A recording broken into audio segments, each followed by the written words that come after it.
токтом негизинде биз 5 депутат барып текшерип келгенбиз. Мына азыр 5-өттөн кол коюлган. Эмелек айтылган фактыларга мен жооп беретинди айтып коеюн.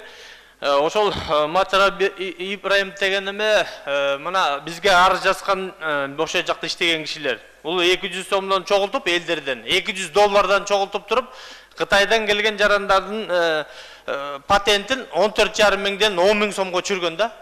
Мына бул биринчи факт. Сиз айтып атасыз, жанагы планды 2 эсе аткарып атат деп. Да, туура 2 эсе аткарып атат. Анткени себеби былтыр 7 миң сом төлөчү, быйыл 14,5 миң төлөп атат. Патент көбөйгөн, ошонун эсебинен план аткарылып атат. Ал жакта мыйзамды бускан, взятка алгандык боюнча мына фактылар бар. Ошон үчүн биз ушундай жыйынтыкка келгенбиз. Кече күнү мына Ак Жол фракциясынан карадык, депутаттын бары колдоду. Анан сунуштар түшкөн, депутаттын сунуштарын эске алып, Кубанычбек Сатынбековдун кабинетинде юристтер менен бирге жаңы долбоор, токтомдун долбоорун жазып чыктык. Мына ошол эле токтомду колдоп берип койсоңуздар жакшы болор эле да.